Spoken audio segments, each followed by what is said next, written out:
पूरा सिलेबस पढ़ लिया होता है, दिन रात मेहनत भी कर ली होती है, लेकिन एग्जाम हॉल में जाते ही माइंड ब्लैंक हो जाता है।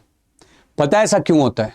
क्योंकि एक एग्जाम को देने के लिए सिर्फ नॉलेज ही नहीं, उस एग्जाम को देने की स्ट्रेटेजी भी बहुत मैटर करती है।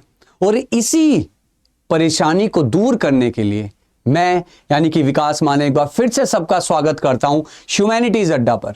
और आज मैं आपको बताने वाला हूं एक ऐसी सिंपल और प्रूवन स्ट्रेटेजी जो आपके आने वाले सीबीएसई बोर्ड एग्जाम में काफी काम आने वाली है। तो सबसे पहले क्या है कि जब भी आपको क्वेश्चन पेपर मिलता है तो बिल्कुल एकदम फटाफट पेन उठाकर लिखना स्टार्ट नहीं कर देना है। सबसे पहली जो स्ट्रेटेजी आती है वो आती है आपकी first 15 minutes reading time. Exam में आपको दिया जाता है पहले 15 मिनट रीडिंग करने के लिए।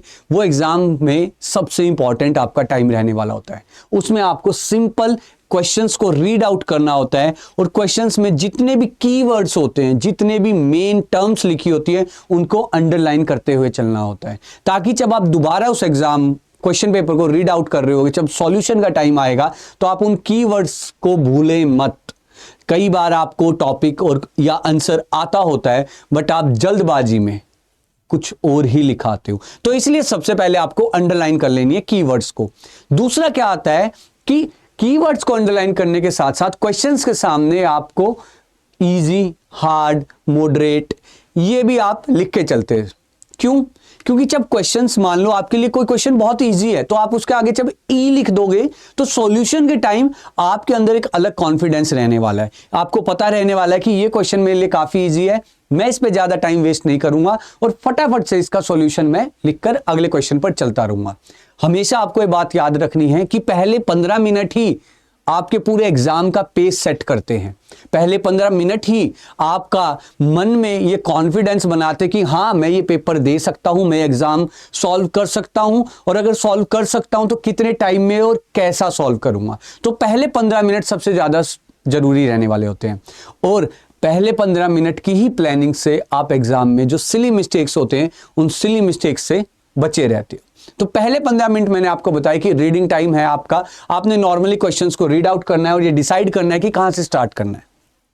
अब बात आती है अगले 90 मिनट्स की, यानी कि अगले 1.5 घंटे की बात आती है। 3 घंटे का एग्जाम होता है, तो जो बीच वाला जो 1.5 घंटा रहता है काफी इंपॉर्टेंट रहता है हमारे लिए। इस 1.5 घंटे में आपको 1 मार्कर, 2 मार्कर या 3 मार्कर जो भी क्वेश्चन आपके पास आते हैं उन क्वेश्चंस को टारगेट करना है। अभी लॉन्ग क्वेश्चंस पर नहीं जाना है, अभी आपने मैक्सिमम जो आपके 3 मार्कर्स के ज्यादा क्वेश्चंस होते हैं उनको आपने सॉल्व करना है। सिंपल सॉल्व करते चलना है और पॉइंट्स में आंसर लिखना है, पॉइंट्स में, और डायरेक्ट लिखना है, कहानी नहीं लिखनी है। कहीं बीरबल की खिचड़ी बनाने लग जाओ वहां पर। एग्जामिनर सीधा सा क्वेश्चन पूछा है और पता लगे कि आप लगे हुए हो 5 मिनट से उसी एक क्वेश्चन में। डायरेक्ट क्वेश्चन का आंसर लिखना है आपको, मैक्सिमम 80 to 100 वर्ड्स का आपको लिखना होता है 3 मार्कर्स में।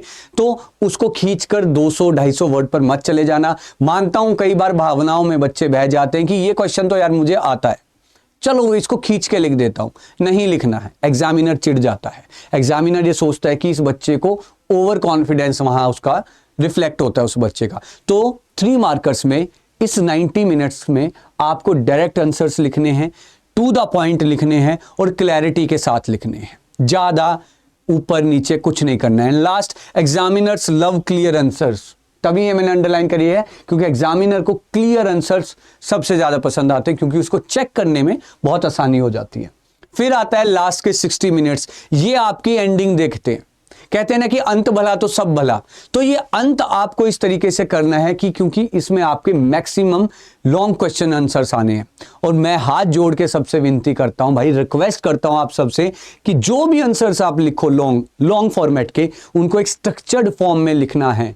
कहीं से भी स्टार्ट करके कहीं पर खत्म नहीं कर देना है। सबसे पहले आपको लिखना है इंट्रोडक्शन, जो क्वेश्चन आपसे पूछा है उसका इंट्रोडक्शन देना है। उसके बाद आपको पॉइंट्स लिखने हैं। पॉइंट्स में आंसर लिखना सीख जाओ, प्रैक्टिस कर लो। अभी से ही मैंने वीडियो बना रखी है कि किस तरीके से नोट्स बनाए जाते हैं। उसी तरीके से जैसे नोट्स बनाए जाते हैं वैसे ही आंसर राइटिंग भी की जाती है। आपको पॉइंट्स उनके बनाने होंगे। पॉइंट्स बना लिए और लास्ट में आपको दे देना एक एग्जाम्पल। जैसे कि मैं ज्योग्राफी पढ़ाता हूं, तो ज्योग्राफी में हमारा एक टॉपिक है ट्रांस ह्यूमंस का। तो ट्रांस ह्यूमंस की जब बात करते हैं कि वर्टिकल मूवमेंट होती है, तो आप उसमें एग्जांपल देख सकते हो अलग अलग ट्राइबल एक्टिविटीज का। आप गद्दीज का बारे में बोल सकते हो, आप गुजर्स के बारे में बता सकते हैं कि किस तरीके से हमारे हिमालयाज में उनकी मूवमेंट होती है। तो जब आप एक एग्जाम्पल देते हो तो एग्जामिनर को यह पता रहता है कि इस स्टूडेंट को इस कंसेप्ट की पूरी नॉलेज है, सिर्फ रट्टा लगाकर नहीं आया है। तो फॉर्मेट में आंसर देना सबसे ज्यादा इंपॉर्टेंट है और मस्ट है। तो फॉर्मेट में बिल्कुल एक स्ट्रक्चर्ड आपका फॉर्मेट होना चाहिए। सबसे पहले आपका इंट्रोडक्शन होना चाहिए, फिर आपके पॉइंट्स होने चाहिए, लास्ट में आपको एग्जाम्पल से उसकी एंडिंग कर देनी है। 60 मिनट का आपका ये गेम रहने वाला है, ठीक है। हर एक क्वेश्चन पे 5 से 7 मिनट लगने वाले हैं, इससे ज्यादा आपके लगेंगे नहीं। और वर्ड्स की लिमिट्स का हमेशा याद रखना है, कम नहीं करना तो ज्यादा भी नहीं करना है।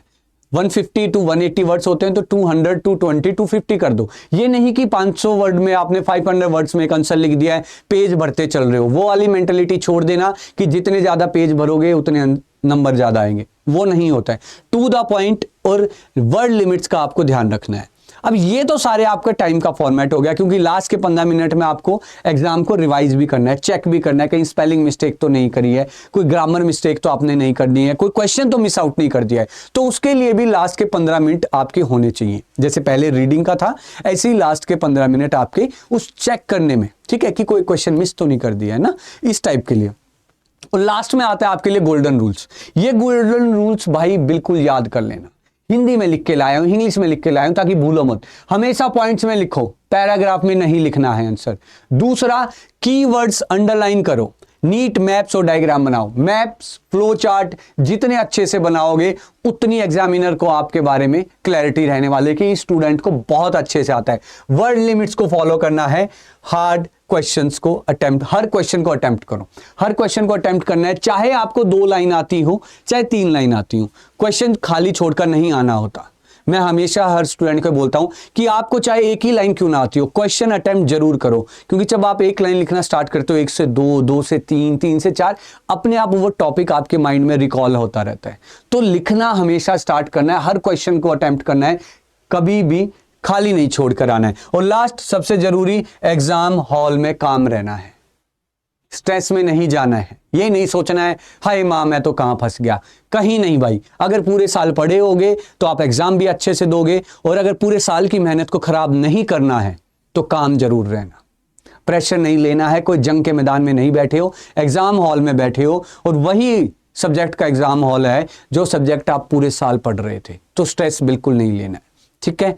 और दूसरा, इस चैनल को सब्सक्राइब और लाइक करना ना भूलें, ठीक है। अगर आप चाहते हैं, आपको अगर कोई प्रॉब्लम आ रही है ज्योग्राफी सब्जेक्ट में, अगर स्पेशली मैं बात बोलूं प्रॉब्लम आ रही है, तो मैंने आपको स्टार्टिंग की पहली स्लाइड पर मेरे टेलीग्राम चैनल का लिंक भी मिल जाएगा आपको। आप उसको फॉलो करके किसी भी टाइप की अगर आपकी प्रॉब्लम होगी, आप मुझसे कॉन्टैक्ट कर सकते हैं। एनी टाइम 24 आवर अवेलेबल हूं मैं अपने स्टूडेंट्स के लिए, लेकिन सिर्फ काम की बातें, फालतू की बातें नहीं चलेंगी, ठीक है। तो आज के लिए इतना ही है, जल्दी मिलेंगे आपसे नेक्स्ट वीडियो में। Thank you.